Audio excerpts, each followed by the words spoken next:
Greetings, amigops and top teners everywhere. Welcome back to another edition of Top 10 with Kyle and Mike. I am your co-host, Kyle. Directly next to me today is your co-host, Michael. He's wearing pajama pants that are rolled up well past his knees. He is not too far out of getting out of bed this morning. It's a very special weekend. It's a very special episode. I am here with Michael and his father, everyone's favorite guest, Jerry. We are all in one place. It is unprecedented for a podcast. Jerry has put together a list, a top 10 list. The topic, I do not know. You don't know either, Mike, right? I don't know if we'll have to talk during the intro, but no. We don't know. Only Jerry knows it. He's prepared a top 10 version of this list. He's going to give it to us. We're going to debate it with vigor. And by the end of this hopefully compact episode of this show, we will have arrived at a definitive top 10. So, Jerry, what are we talking about? So thank you so much for having me back. It's been a long time. I feel like it was last summer. So it's been a while. I've had time to put the list together. Eagle-eared viewers, let us know how long it's been. I think it's been like 4 episodes. So anyway, that's beside the point. I just want to start with a little background to explain where this list comes from. So a while ago, I was with a very dear friend of mine that I had known for nearly 26 years at the time, and we were talking about life, and he told me that I was self-referential. And when I heard that, I thought it was a compliment. I didn't really know what it meant, looked into it a little bit more, and I realized that it's kind of that I have a habit of making all roads lead back to me. And so when I was invited back on the podcast, I wanted to make sure I didn't do that. Who's this asshole 26-year-old friend of yours? It doesn't matter. But or you've known them for 26 years. Apologies. So with that in mind, this list is called Top 10 Head Scratchers That Should Bother You Too. Okay. So I've included other people. All right, it should bother you too. Right. What is this? What the hell does this mean? My head is scratched right now. So it's things that I think about that just... Oh, that really bother you, but you're masking this as a list for all of us. Yeah, I think they should bother you too. Okay, that should bother you too. Like being a jerk to Jerry. That should bother the crap out of you. Yeah. That's kind of the idea. Yeah, okay. So there's no particular... these don't belong to any collection. They're just sort of things that as I go through life, I go, what is this all about? You know, I could be laying in bed. I could be sitting in traffic. That feels like a place you're probably going to be talking about a fair bit. I actually want the listeners to know I talk to Jerry on the phone probably 4 or 5 times a week. Generally, we talk about the Patriots, and that's like the dead of the non-football season, like April when there's nothing happening. And every time we're talking, at some point during the conversation, Jerry goes, "Oh, get out of the way!" or "Merge, merge, merge." And a lesser friend wouldn't realize that was not directed at them. I know it's not directed at me. It's like when he talks to himself while we're doing a project around the house. I'm aware that, do I need a Phillips head or a flathead, is not a question that is being directed at me. So I expect fully that we will be taking a trip to traffic today.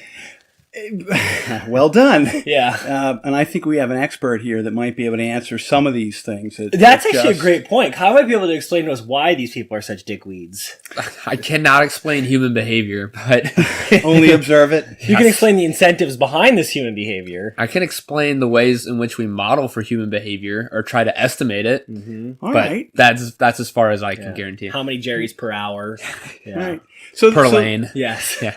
So the list doesn't really relate in any way. It's not a cohesive thing, which will surprise people who know me that it's not more. It's kind of all over the place. Yeah, pretty much. So anyway, the number 10 is, why are there on-ramps just before off-ramps? Who does this? Yeah. Like, is there a reason, Kyle? Because there's a famous one in Massachusetts near us. It's the Cloverleaf, I think is what the whole like arrangement is called. It's the 2 major interstates, 93, 95. And the 95 on-ramp from 93 is just before the off-ramp from 95 to 93. Explain. Well, so there are standards for how much distance there needs to be between an off-ramp and an on-ramp. Okay. So you can't just put them directly next to each other. How close is it supposed to be? And a Clover, it's by design has to be extremely tight because everyone is getting on and off at the intersection of your two roads. Uh-huh. And a normal, so like a standard diamond interchange where it's like this, you're merging on traffic. And sorry, no one can see what I'm doing with my hands. It looks like a diamond. It looks like a diamond. Yeah. You're getting on, and then people are you're driving off, and then people are getting on, and that could be like a half mile in between them. Mm-hmm.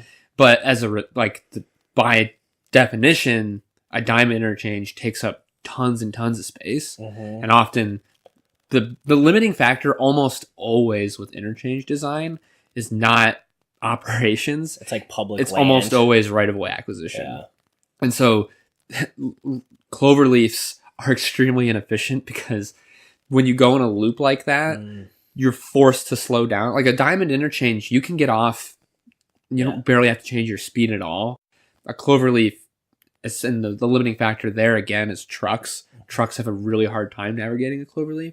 And so like if you have the room to do a diamond or any number of other types of interchanges, you do that. But with the space constraints, oftentimes you see them in more like urban environments because there's not a lot of space or it's already built up or whatever. And so the really tight space that you have between your on and your off is just. So are we being dumb, or is there a reason why they couldn't just reverse it? Oh, I see. So we may have explained it incorrectly. There's a main road. This is the on is before the off. So people from a major highway are merging onto the highway about 100 yards, maybe, before everybody has to get off. So the people getting on the highway and the people getting off have to actually cross across each other in a span of about 100 yards, right?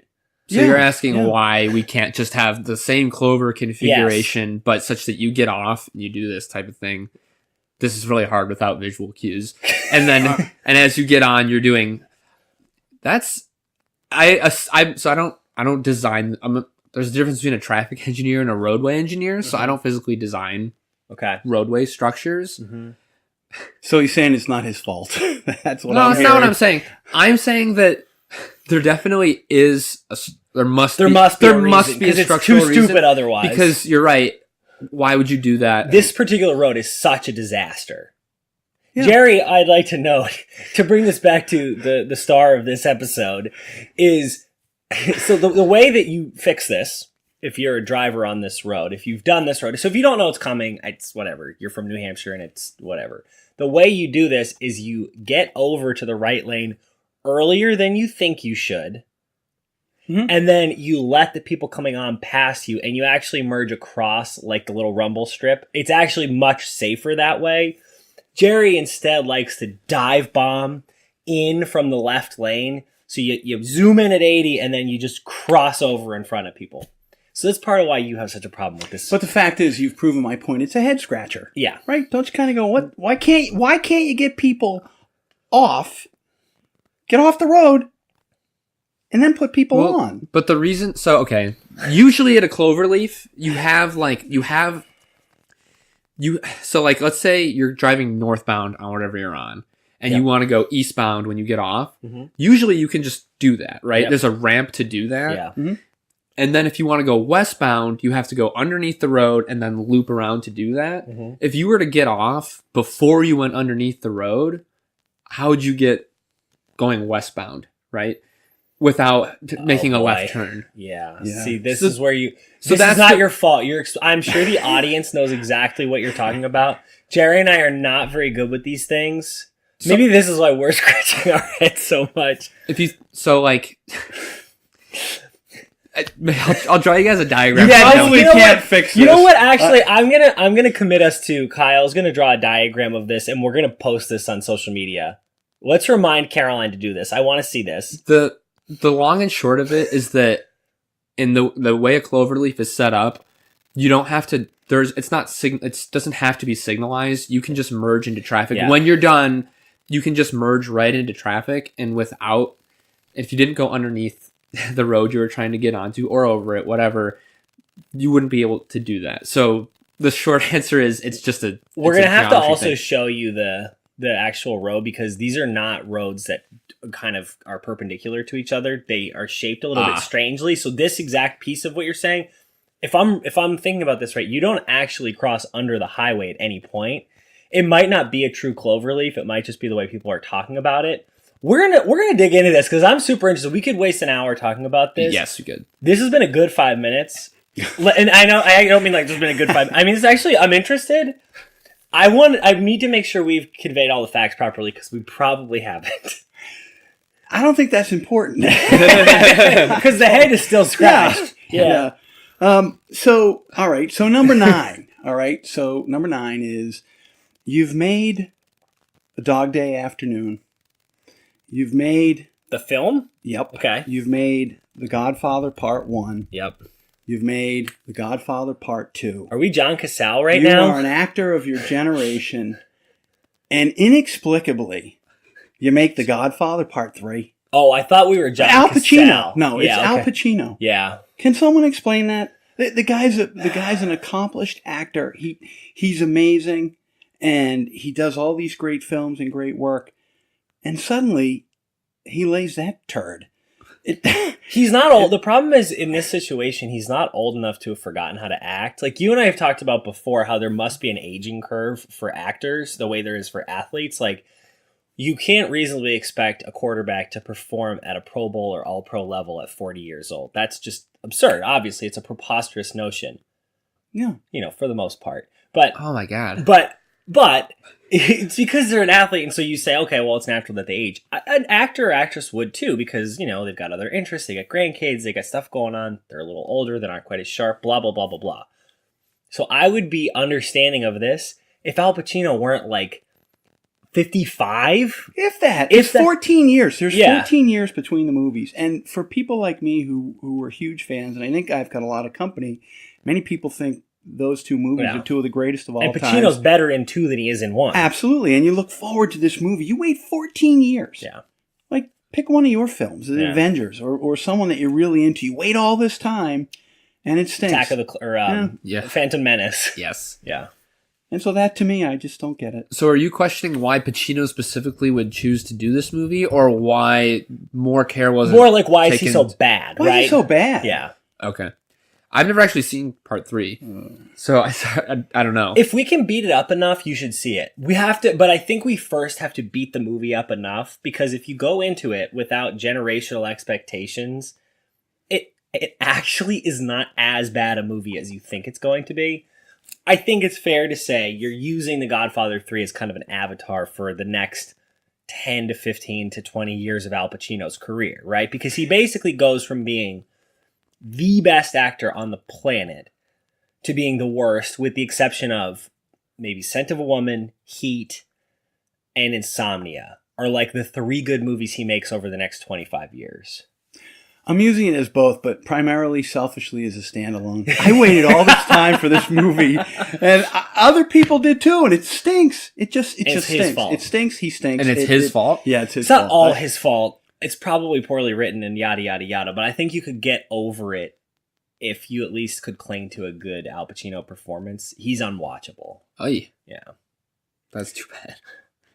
It's a head scratcher. It's a head scratcher. Yeah, thank you. Kevin, relax. This is only the first 2. Can you not sit? there yet, Kev. Yeah. Oh my God, he's making a finger at me across the room, saying it's time. It's not time, Kevin. Thanks, This Kev. is The new only intern 2. Angela is getting a little antsy. Oh boy. So number 8 to me is a head scratcher. I don't understand, and I didn't realize that there is a theme to this, which I didn't get. It's road related again. Yeah. So I did some research, and why are we allowing really old people from the Ringer, half-assed internet? Yes. research Yeah, pretty much. coordinator, yeah. So why are we allowing really old people and really young people to drive? I don't want to get You into the have had really old. I just announced my campaign. I just announced I was running 2020 on a single issue, which is you have to retest I think I said 3 years after 60 and every year after 70 or something for your driver's license. I'm not going to pick on the elderly. I decided to leave them alone. They're a big because of the voting bloc. blowback. You got to be True. careful not to So alienate. They vote. They vote.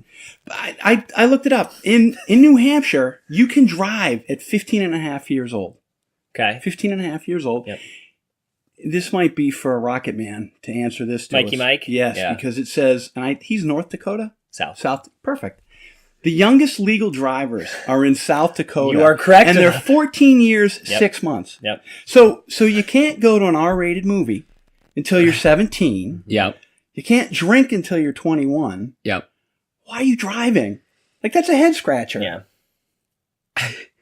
I wonder if at some point, like, I'd be curious to look into the history of this. I wonder if it's just kind of a necessity thing. Like, at some point, you needed kids that young to be able to drive to help do whatever, or just because, like, the school, like, to get kids to school, like, capacity on buses. It feels like it's a necessity thing at some point. But are we there still? But here's what I think. But No. well, here's what I think is interesting. I don't think I particularly care whether the legal driving age is 14, 16, 20, 30. I don't particularly care. I think the lack of consistency is what's strange. And yes, states' rights, blah, blah, blah, blah, blah. But it's weird that people have agreed on different ages, because I was hearing that there's a new service that's cropping up a bunch of places that's like Uber, but for kids. And it's targeted towards low-income families, because getting your kids to sports games and clubs and whatever, it's a major limiting factor for people who don't have the money to skip work or to get their kids a car or whatever it is. So mobility, like the ability to get your kid to a sports practice or to a cello lesson, is huge, because it, first of all, gives them access to something that could get them a better life. Like, your kid could turn out to be a great cellist, but if you can't afford to get them there, they're never going to find that out. So I think that the basic principle of getting kids to drive as early as is safe is really helpful. It's good for people because it helps families out. The problem is the reason for this, like, 14-year-old driver's age in South Dakota and 16 and a half in Massachusetts, it's nonsensical. There's no logical basis for this, because if that were the case, you'd probably have this reversed. Places with bigger urban populations where it's harder for people to get places would have the lower driver's age. So it's like, I get the social basis for wanting kids to drive as early as they can, but I don't think that plays any part in how this policy is set. Can you think of a 14-and-a-half-year-old that should be driving? No. But I also, right? This is the thing, it's too early, too late, too early. Whatever it is, it's wrong. And there's no standard for it. Like, you should be able to do it as soon as you pass. So you're saying it's a head scratcher? yeah, oh yeah. I think this squarely is Yeah. a candidate for your list. All right. The old thing is more ridiculous, though, I think. I wanted to leave them alone, but No, have at let's it. not leave them alone. Yeah, because I think a 14-year-old kid, while maybe not, like, emotionally Yes. responsible enough to drive a car, physically should have no problem doing Yes. it. And I think that actually is a safer proposition than the reverse, Agreed. where you understand the rules of the road and the responsibilities of operating a motor vehicle, but just can't see anything. Yeah, it's great that you Yeah. know you're driving a death trap, but Right. if you're driving the death trap recklessly because you can't see, it's a Or problem. here, or can't turn your head all the way, whatever it is. Yeah. You know. But this is an interesting topic, because I think we've talked about this before. Like, we talk about, I don't want to get political. We talk about gun control all the time, but we don't talk about who can drive a car. And, Yeah. you know, a car is Totally. It's more dangerous, statistically thousands speaking. of It is pounds, much and everybody more can dangerous get than one. a gun. Everyone Yeah. has one, right? So I think you're right. It's a bit of a head scratcher that isn't at the very least more consistent, Yeah. regardless of what age we arbitrarily kind of decide is the right Yeah. age. It also kind of leads itself to, like, I think it's particularly interesting on the low end of age-wise, because if you've met a 16-year-old or a 15-year-old recently, there are 16-year-olds who are adults. Mm-hmm. There are 16-year-olds who are children. Most of them would qualify as adolescents. But there are some of them who are adults and some of them who are children. If not emotionally, then at least physically. And in some cases emotionally, there's kids who are 16 who are super mature, who are, like, running for Congress. Like, that kid would test out as an adult if you had some more consistently applied test. Right. This is hard to apply. Like, this is... I think the logistics of that Yes. are too difficult to implement. Yeah. And that's why the age is just why it's done and why it feels so arbitrary. But it really feels arbitrary for something so important. Yes. Yeah. I think this is a head scratcher. This is a head scratcher. Kev, what do you think? I think he can play the music, but I think he needs someone to cue it. Yeah. He also needs someone to bully him. He never comes in at the right time. That's true. So, yeah. Cue it up, Kevin to Kevin. play. Boom. Play it, Kev.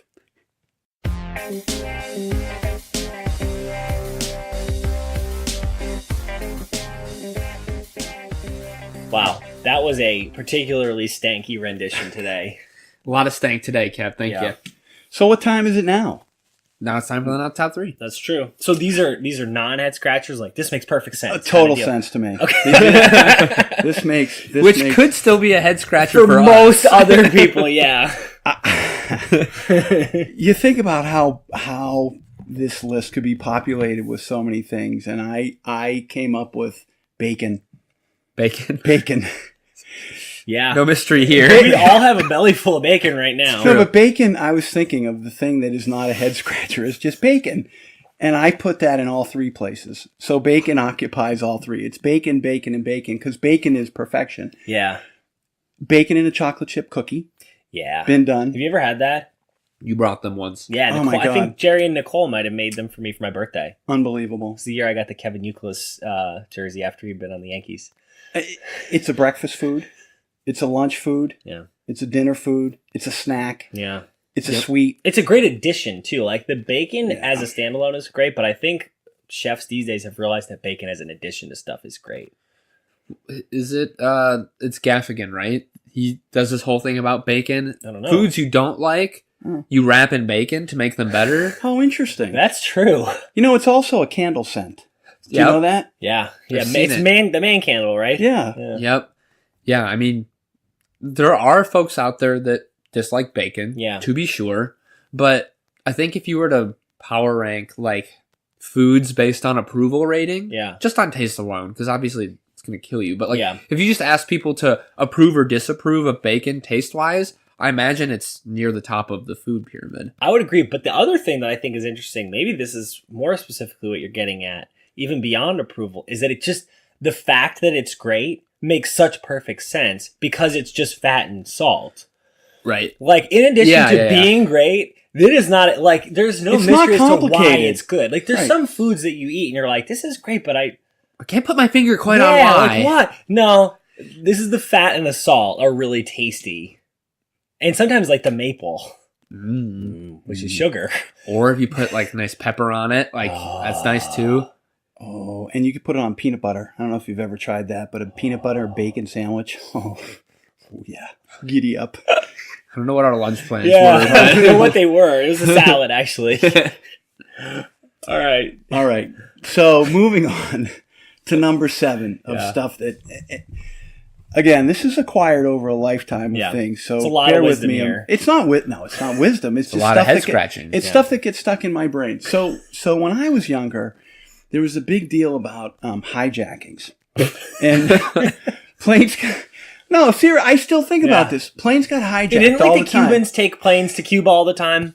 Planes to Cuba. So half-assed internet research. So hijackings are so bad that they were divided into pre-Cuba Revolution and post-Cuba Revolution. Holy crap. So you think about that, and if you look in the 60s, like you go through, I did this, there's like 100 hijackings, and only between Cuba and the U.S. I didn't go anyplace else. Okay, so here's the head scratcher. People are on planes, they're hijacking them for whatever reason. It takes 9/11 for us to figure out to lock the cockpit. That is a great point. What took so long? Wait, didn't the Manson family hijack a plane? I feel like Charles Manson was involved in a hijacking. We can do some research on that later, but that's a great question. Why are we not locking the cockpit? Can you provide me with some context? Because I was completely unaware that like literally hundreds of planes have been hijacked. Oh my god! Yeah, this was like a big thing. Was huge. Political movements would so you're like on your plane from Topeka to Baltimore, right? And you're just like, just got my 6th whiskey.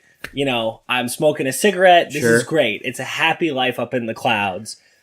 And then all of a sudden, over the loudspeaker, you hear, "This plane is being diverted. We're being diverted to Cuba." Like, this really happened. If you get on the internet, like, this was a big thing. So you would take a plane to try to advance your political cause. So this happened. I think there was a big one that went to Iran. Like, yes, there was a lot of situations where planes were getting hijacked and taken to places that were having like a big political revolution. But your basic point is, was that not bad enough? Like, wasn't this enough of a There was the raid on Entebbe, like the Palestinian. Yes. I think the PLO took a plane, like Because my assumption was that after 9/11, it occurred, like, that was the first time it had occurred to anybody to do that with an airplane. And so you would think. And so the reason that it had never been locked before is because just no one had ever known that someone would do that. Yeah. It's like, okay, well, now we'll lock them from now on. But they did know. But That's now the you're point. telling me that they did, and now I'm scratching my head. Because, that's a great point, because it's almost like what they're saying is, now to be fair, I think this was the first time anybody had thought to use a plane as a missile in its own right, which, now that's obviously a big step up in gravity. But there was always that possibility. Like, I think that you're basically just putting your trust in a terrorist. The moment you say, we don't want to put the resources in to prevent this plane from being taken over, you're then saying, okay, we trust the terrorists to do with this plane what they will. Just take them to a place, hold them for a while, and then let them go. Which seems like also bad. Yes. Even wouldn't we want to prevent that? Yes. Well, so that's the thing. Like, even in its own right, aren't like families headed from Topeka to Baltimore not getting to go from Topeka to Baltimore and then being held in a country that's not their own by people who they don't know? Yeah. Isn't that bad enough in itself? That you would just lock the cockpit? Because it's really, like, not much more complicated than that. Also, like, what's the cost there? Like, well, if we lock the cockpit, then it's really, really hard for the pilot to get out and use the bathroom? Like, what's the... Let's say it's $100,000 a plane. Like, let's just say, let's say it's like a crazy door, which I think it's a legitimate door. It's like a vault almost, right? Yeah, that's like a bank vault kind of door. What a perfect comparison. Yes, a bank has a vault that is presumably about as hard to get into as an airplane cockpit now. So what took so long? That cost would get spread out. You'd think. But I think about it because I thought of this. Hey, government. It concerns me that I'm thinking about this. It's not that difficult to go, wow, all these years, all this stuff. Yeah. So anyway, that's something that kind of... It's a great... this is a really good point. Yep. All right, so number 6. Someone has to explain this to me. The Electoral College. Can someone explain the Electoral College? I mean, I don't understand. I don't understand. This is one of those weird things that I think everyone kind of agrees is broken, and yet, like, it just hasn't been fixed. At least that's, like, kind of my impression of it. The internet is sort of ablaze right now because several of the Democratic candidates, so we're recording in 2019, so the 2020 presidential season is very underway, which is fun. But, there's some Democratic candidates who have proposed abolishing the Electoral College because in today's electoral situation that this kind of disadvantages the Democratic Party because it basically empowers more of these smaller states in the middle of the country to have a little more influence over national elections because they've given more power in the Electoral College than they would be in the popular vote. The idea was to make sure that states that were new to the union were given proper representation because if you had a small state that was kind of out west, it wouldn't have been, at the time, people wouldn't have felt it was fair for that part of the country to get so little say in the future of the country. Mm-hmm. So they kind of gave them a little more influence. All of which is to say, that made a lot of sense during the westward expansion. And I'm sure a listener might know more about this than us. Certainly. I know a certain listener, but I won't name Shelby. names. Well, Quinn too. Yeah, Quinn and Shelby probably both know more about this. Let me rephrase. They definitely know more about this. I was just thinking how much better of a podcast Top 10 with Quinn and Shelby would be. Yeah, it probably would be a lot better. Definitely a lot smarter. Yeah. So you have a highly educated audience. Yeah. With a few exceptions. So can you explain that quickly? How that works, the Electoral College? Yeah. So I don't know how the numbers are assigned. No, not the numbers, but you have an election. Say Massachusetts accounts for, I don't know, 10% of the U.S. population. That's probably high, but it might be 7. It's more than 2% of the U.S. population. It's basically scaled back in the number of electoral votes it controls. So if there's 535 or whatever the number is, if Massachusetts has 7% of the population, it probably only has 4% of the electoral votes. I have no notion how that's set or if that's reset. No, but not just dumbing it down. I don't even mean that far. So you have an election. Yeah. Somebody wins the popular vote. Yes, like Hillary Clinton won the popular vote and in loses the election. Correct. So theoretically, you could have 5 million people vote in California and 5 million vote in Massachusetts. One person votes from every other state. Yeah. Yes. And in theory. Yes. These however many millions could be. Huh? Yeah. It seems like if you were going to do that, you would want to like assign your electoral votes based on population.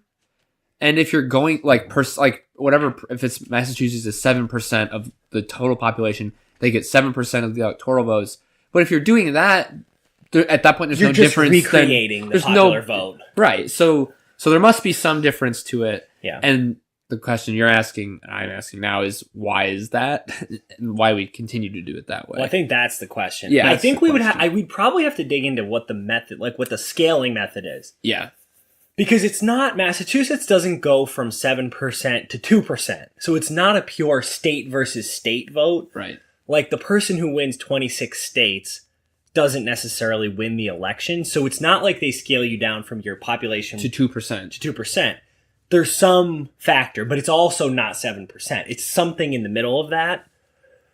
At this point, I don't know what the actual logic is or if they reset it or how often, because that matters. And I don't think it's a logistics thing, because like we know it's not like you have to consolidate because it's too hard to count all these votes or something. We're much higher. Like we can theoretically higher. But we know what the popular vote is, right? So like, couldn't we just do that? Right. So you're kind of scratching your head. Yeah. Thinking. I'm scratching my head. Yeah. All right. So, number 5. Little background. So, last year there were 4 Tennessee inmates that were going to be executed. And it was going to be lethal injection. And they requested to be put before a firing squad. Okay? This begs the question for me. So the deal, I don't know what you know about firing squads, but typically there's 6 people. 5 of them have live rounds, and 1 does not. Okay? Yeah. So the idea is, maybe you didn't kill the person. The idea is to keep the firing squad sane. This is operating under the assumption that the people in the firing squad are not there because they enjoy killing people. Mm-hmm. They're there out of necessity, and so to spare them the possible guilt, every time somebody's executed, they can tell themselves it wasn't me. So here's the thing. I'm not making light of this, but I come back to, why wouldn't you just give one guy a bullet? Like, why put all 6 people through this thing? You're making them all suffer. I'm thinking, hey, you drew the short straw. You're the guy. Like, you're creating all this angst for 5 other people unnecessarily. Oh, I thought you were saying why shouldn't there still be 6 guys? No. Yeah. See, that's what I thought you were saying, which I actually think is a better idea. I think they want to have 5 bullets hit a person just to be make sure that they're dead. But you're saying like, why He's not? A marksman. Also true. Not typically. Typically, I guess that's a good point. Try not to cream of the crop. We got to remember, like when this was first happening, like they weren't using precise instruments to kill people. They were balls of lead that were probably killing more of the executioners than the. It was literally a ball of lead getting shot out of a rough cannon, right? Like a handheld cannon. So like, true. So like, you don't have marksmen. That's why you have 5 people doing it. I guess the tradition. Why does the tradition live on? Well, but like, so you're proposing, let's just pick one guy that's fine with it. I'm proposing stick it with him. Like, put it on him. Like, you're making all these people feel bad. It's a horrible thing. What if in this scenario, instead of doing what you do, again, we have the blanks, but you have 5 blanks, 1 live bullet. So there's a higher probability you didn't kill the person, and you feel even better. Because you really got to do some mental gymnastics to talk yourself into not having fired a lethal round if there's only 1 blank. But if there's 5, it's like, well, 5 out of 6 chance it wasn't me. But I think conversely, I think it would be very clear if you were the one that fired the actual bullet that you were the one. Do you think? Because of the kick? Because Well, it feels the same. Like shooting a blank feels the same as shooting a live round. I guess. I feel like you would be able to tell. If there was only now, one... if they're real marksmen, they probably can tell. This is interesting. I feel like you would be able to tell. Like with a modern handgun or a rifle, I just feel like if there are 5 real bullets, I could definitely talk myself into, like, maybe mine wasn't it. Yeah. But, like, I feel like I'd be more likely, if I was the person with the one real one, I would feel more certain that I had fired the actual one than I would be uncertain if I had fired... So you're saying everybody will talk themselves into having been the one who shot they did it because they're all arrogant. So this would be even worse. It might be. I don't know. I don't think it would be worse. I don't know if it would improve the demonstrably improve. But I do think the basic point that this whole setup is completely without even getting into the question of whether lethal force, like whether execution is like the death penalty is right or wrong. No. But I'm saying just accepting that at least in some places the death penalty is legal and is enforced. This whole rigmarole is bullshit. Right. I also think you could find 6 guys that would be like, I'm not going to lose any sleep over this. But I also don't think you necessarily want those people as like paid to be doing that. You kind of want your executioner to not love executing people, I think. Probably.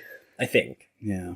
So, actually, you did a little bit of research. When is the last time a person was killed by firing squad in the U.S.? Do you know? Yeah, you know what? You said a little bit of research. Okay, that's fair. I want to say it was like the 50s, but I'm not sure about that. Okay. I feel like that. Wow.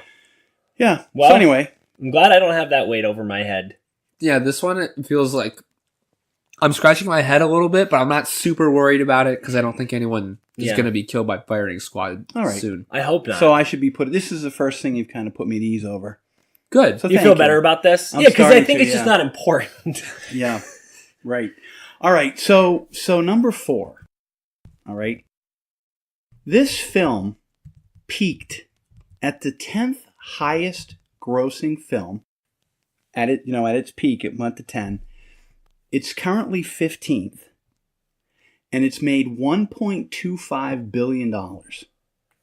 So it peaked at 10th all time. 10th all time and was a rank. And slid down a little to 15th. Okay. I'm interested to see if we can guess. Could you give us the year that it came out? I don't know the year. Give us an era. It's an animated movie. Like somewhat recent. 28 years ago. 30 years ago. 30 years ago? That feels like 25. Lion King has got to be around then. Right idea. Beauty and the Beast. Bingo. Okay. All right. Beauty and the Beast. Can you pull up? You know what? I'll do it for you. Okay. I have to do this. I'm sorry to take out. But look at this. Talk us through it as you're Well, looking. this has been bugging me for a very long time. That thing's a dog. It's got ears and it's got horns. Why does nobody care? Which part? That they're romancing? Yes! I think it's a dog. Do you think it's possible Jerry missed the point of the film?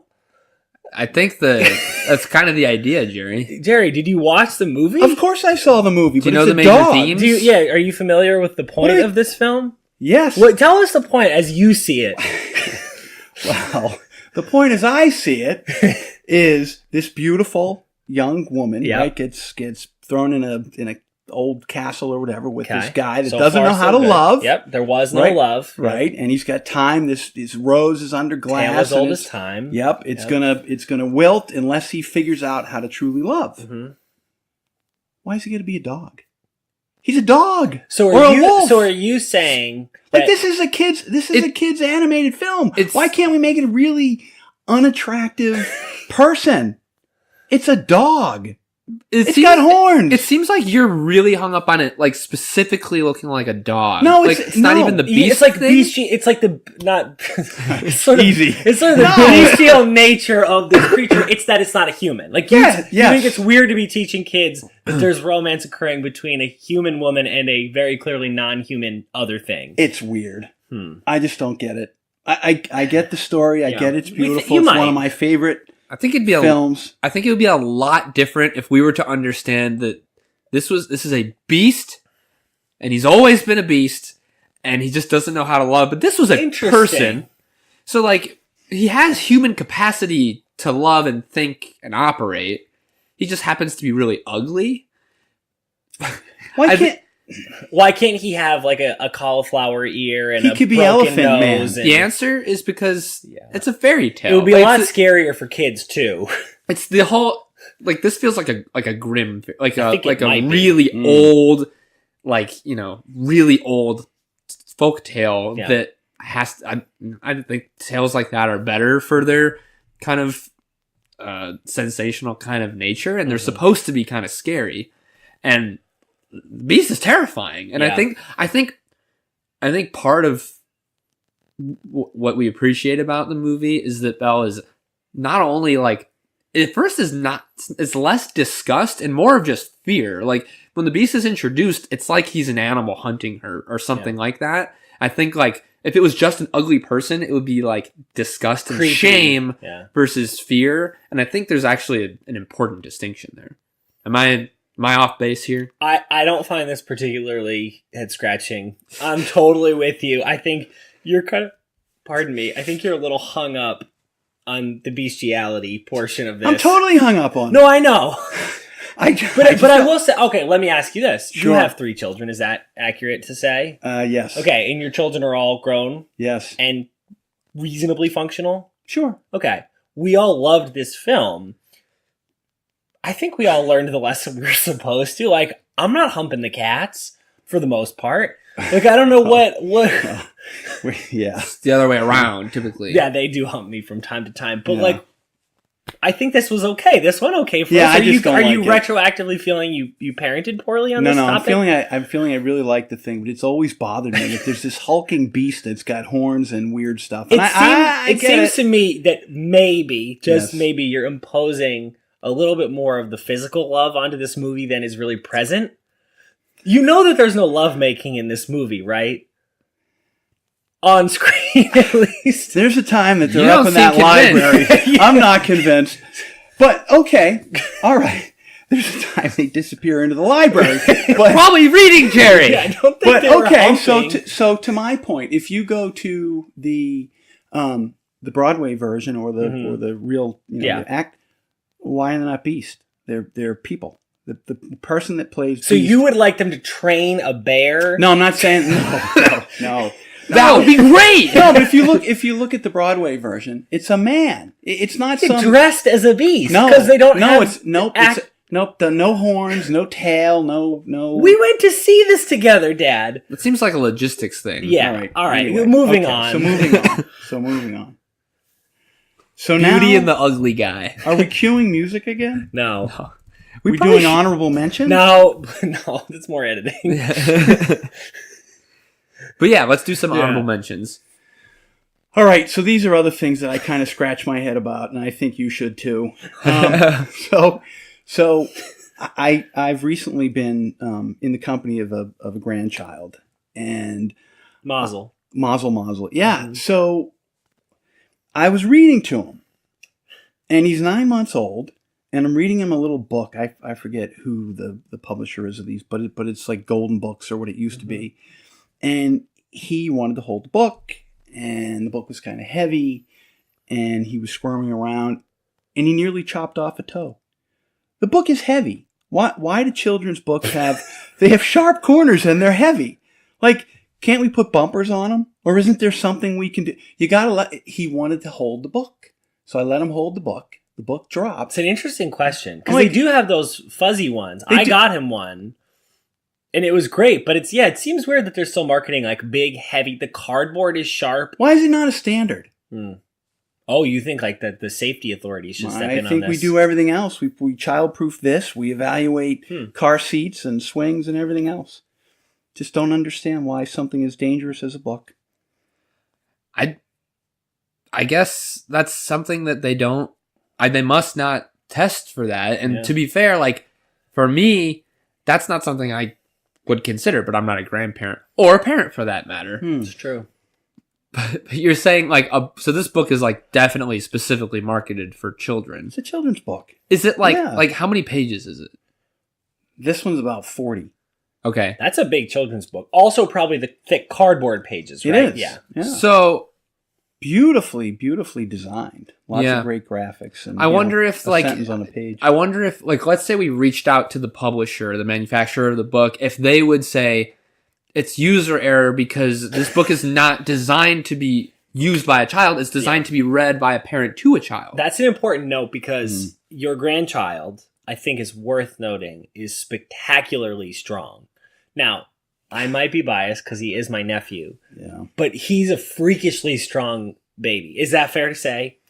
Like, I think there's a lot of I think there's a lot of kids his age who couldn't hoist that book, and so they might not even be considering that a child with his level of development would be able to do that. If I had to come down on this, I think that the design in mind with a book like this is that kid's probably not holding it anyways. Yeah, great grip strength. Interesting. Yeah. All right. And they hope that you're just not going to drop the book on the kid.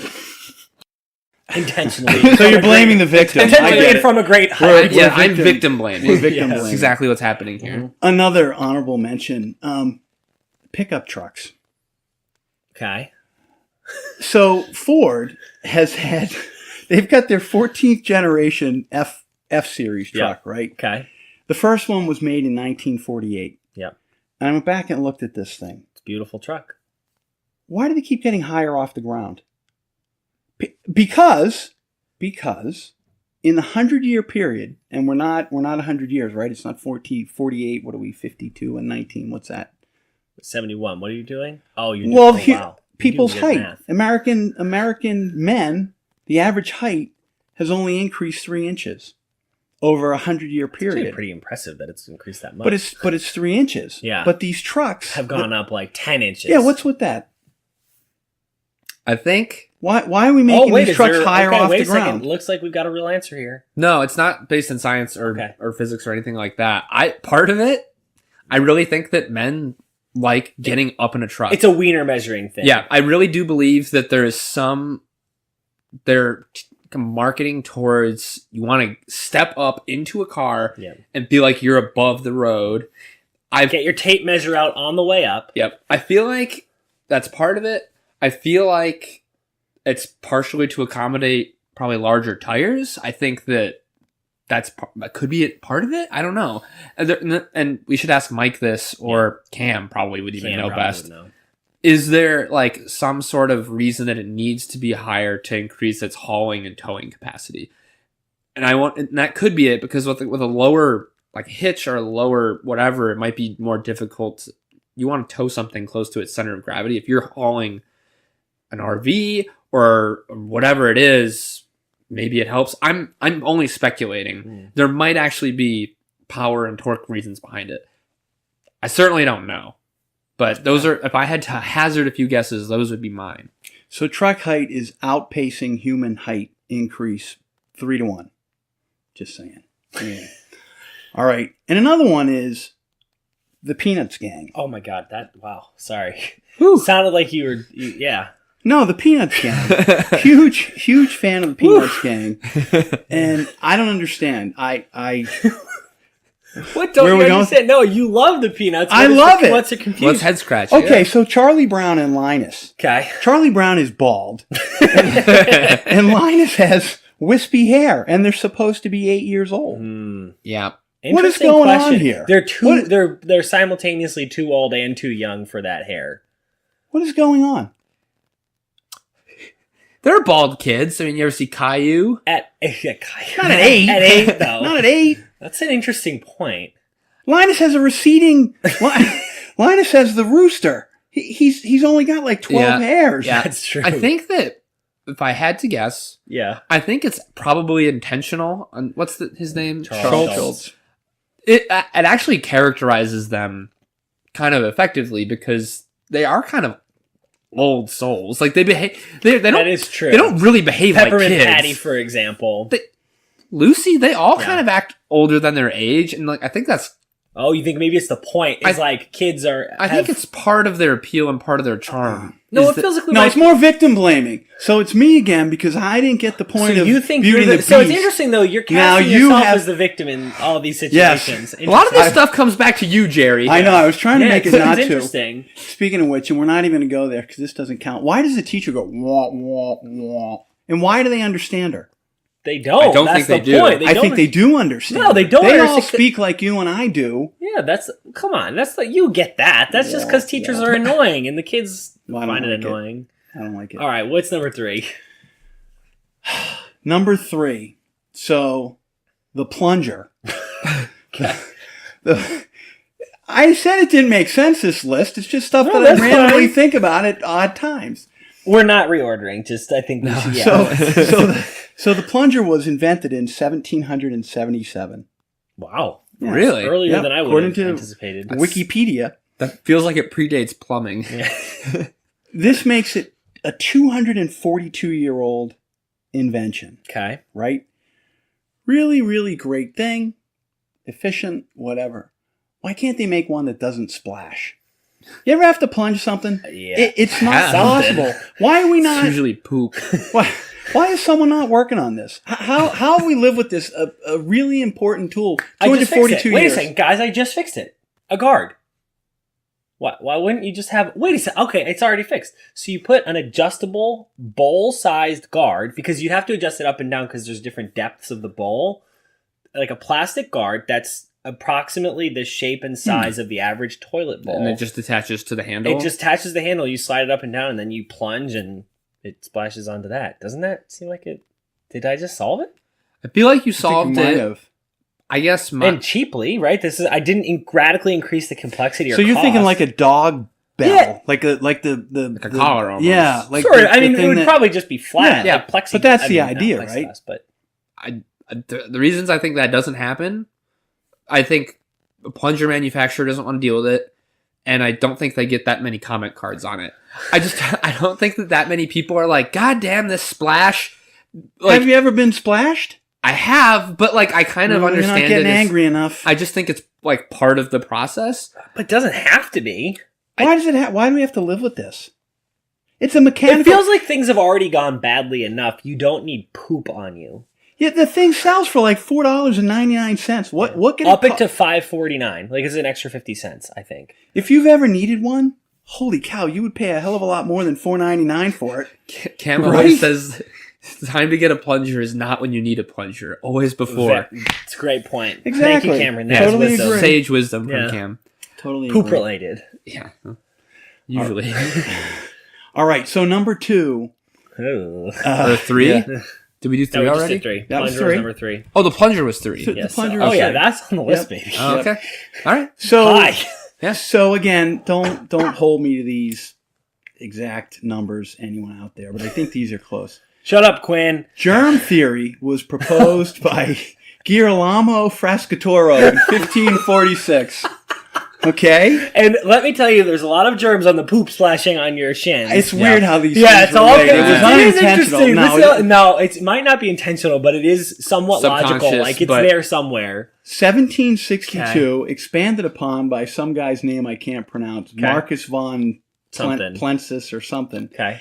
And viruses were discovered in the 1890s. Okay. Okay? You got all that, right? So We're following. eventually, 1890, let's say, we know we've actually found germs and we know that they can be bad and we don't see them. And why are we still shaking hands? Why do we shake hands? Here's the thing, okay? You want to do a handshake. It's so opposite. So if I saw one of you two, I mostly know where you've been. I mostly trust you. Mm-hmm. I would be more inclined to shake your hand. Of somebody you know well. Why are we shaking hands with strangers? It's so dirty. Doesn't it seem like something that your mom should have told you? Like, don't touch strangers' hands. Yeah. It's gross. Now here's the thing. It's possible this is intended as a show of trust, because most intimate gestures, like a dog rolling over on its side to show you its stomach, the point is, I know that you're in a position to harm me, but I trust you not to harm me. Perhaps what's happening here is saying, you and I are from different families, tribes, groups, whatever. I have germs on my hand. You have germs on your hand. I don't know that this is right, but it's like it's a show of trust. You could hurt me because we're close to each other, and you could stab me with something.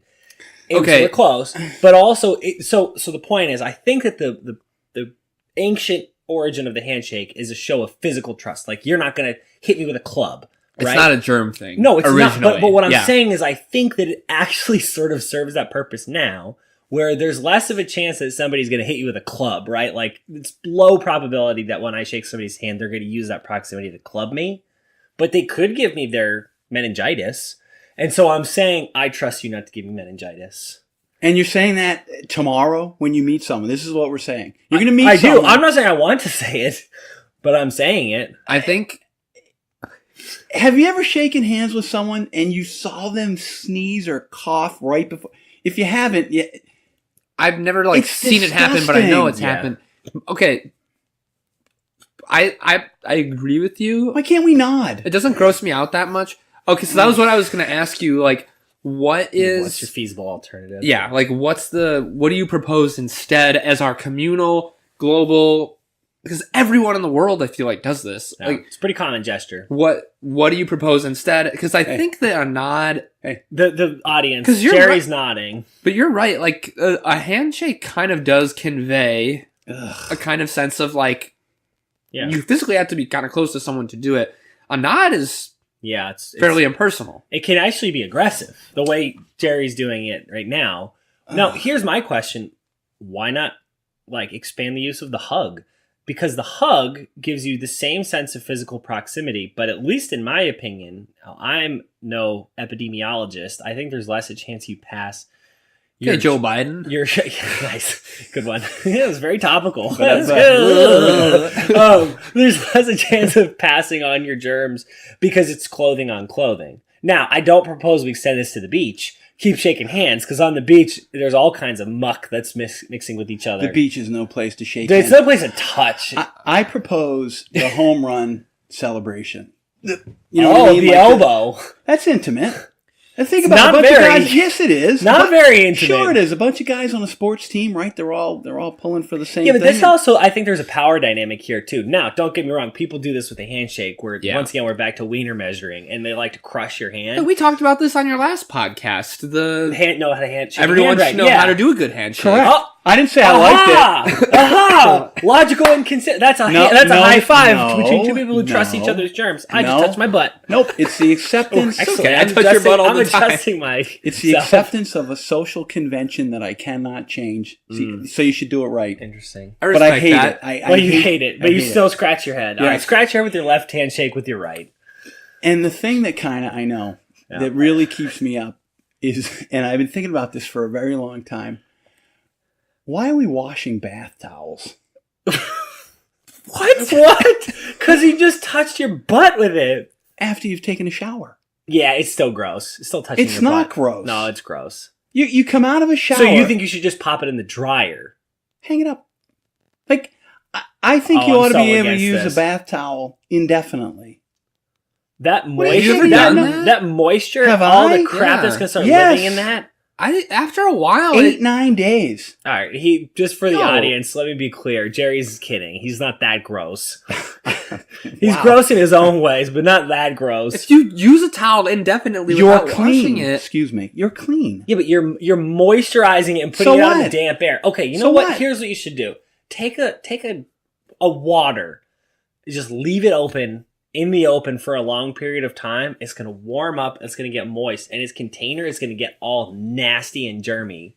I just don't... You're just adding moisture and heat. So you're telling me that you would just use a towel... Indefinitely. You would do that? Indefinitely. I don't know if I believe you. I don't believe him either. You're kind of a germaphobe, as proven by the last thing. It's just going to start to get dank eventually. Yeah, but it doesn't make sense to me, because it's a cycle, right? You go in the shower, you shampoo, you clean... We get your basic point. Right. So it's not soaking wet if you did the shake off before you get out of the shower. But if you get anything wet, it's just eventually leave it in the open air. Stuff's gonna grow. If you wash clothes and then leave them in there and you don't put them in the dryer, they smell bad. That's not true. You back in the day, you used to hang stuff out on the clothesline. But that's hanging it out to dry. This is hanging over a towel rack. I don't know. That's an interesting point. The clothesline does kind of raise a different angle here. Well, so it depends where you put it. It's also open air. Yeah, if you leave it in a washing machine, sure, but you're not hanging up a towel out in the sun every time. So what you're proposing is take a shower, you squeegee, you're clean, you're perfectly fine. You squeegee clean off your butt, Then you take said towel out to a clothesline. Because unless you're unless you're prepared to propose that, then we call bullshit on this idea.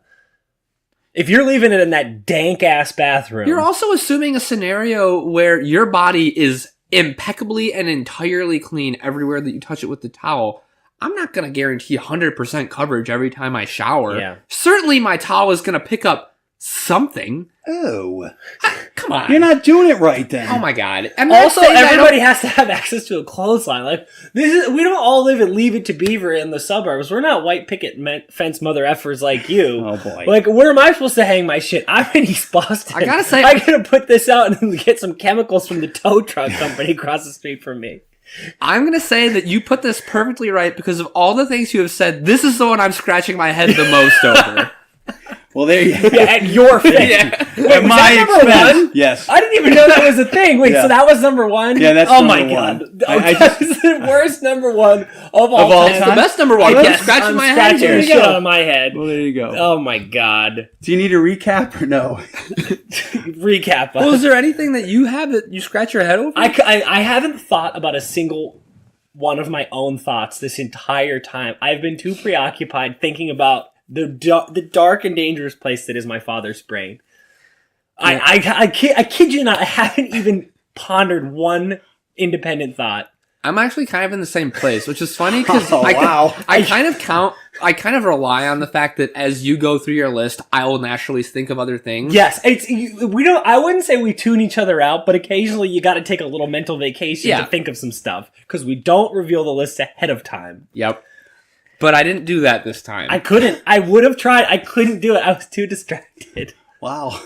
It actually feels like I was you for a little while there. Like, my brain was just bam, bam, bam, boop, whoop. Jerry's kind of like a fireworks display. I would say that that's a good description. Yeah. Not like a match. Certainly not like a roaring hearth. Nope.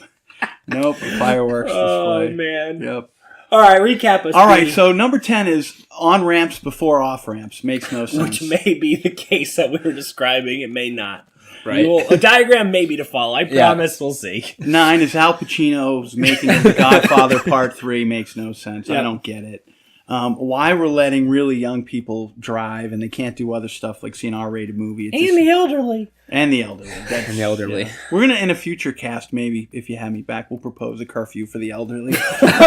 Holy shit. We're living in the authoritarian state of Jerry very quickly. Before getting executed by firing squad. I have answers for those people. I was going to die. This is on the heels of Jerry saying, like, I don't want to get on the elderly here. Let's focus on the young people.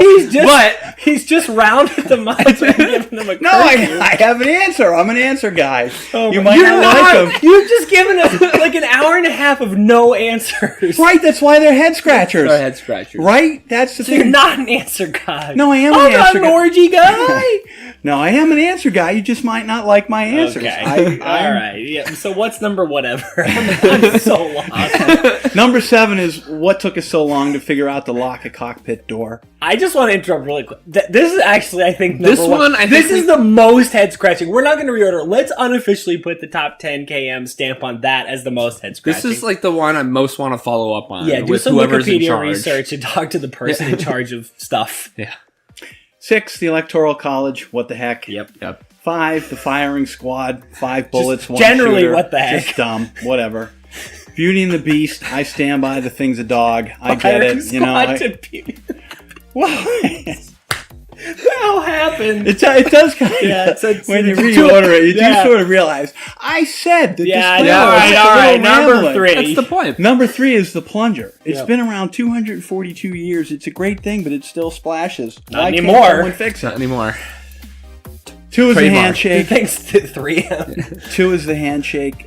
Just dirty and gross. Ugh. Then number 1. Number 1. Inexplicably, this list that kind of made some sense at one Number time. 1 is I think no one really understands why we're washing bathtubs. I think a lot of people understand why I'm thinking. we're washing towels. thinking no one does. No, I think a lot of people do, Jerry. Well, I don't. Well, so. thanks for coming on. Kyle, should we say some stuff? Well, first I want to say thank you, Jerry, because Yeah. that was a ton of fun. Yeah, that was a lot of fun. I love having you on, Yeah. so thank you for that. Thank you. I would also like to thank the wonderful Kevin MacLeod for preparing not only our theme music, but our not top 3 And intro for putting music. up with his bullying new boss, Jerry. That's right. Yeah. And of course, our artwork was put together by Erin Sant. If you want to see more stuff that she has done, you can check out that at Sant Design on Instagram. And if you want to check out the social medias, Google Caroline Labranti. We don't know any of her locations on the internet. It's somewhere out there. She takes care of all of our social media stuff. Speaking of which, check us out on Instagram. We may or may not have some sort of sketch from Kyle of the 95-93 interchange in Massachusetts. Also, maybe not. Check us out on Twitter. Maybe. Check us out on Facebook. Shoot us an email at top10km@gmail.com. Tell us some stuff you think about what Jerry just said. Offer to come on the pod. We now have the capability to have three-way communications, so that will be exciting. It really doesn't matter where you are. Anywhere we can podcast you are. with If you're in the Aleutian Islands, join us. I don't even know where that is. Assuming they have Wi-Fi there. Yes, as long as they have some Wi-Fi, or you're willing to pay for the data. Yeah. So those are some good things to do on the internet. Check us out on Stitcher, Podbean, Spotify, Apple Podcast app, wherever the hell you get your podcasts. Whatever you're doing right now. That's right. Jerry, it was a real pleasure. Thanks, guys. Peace, Jared. Peace.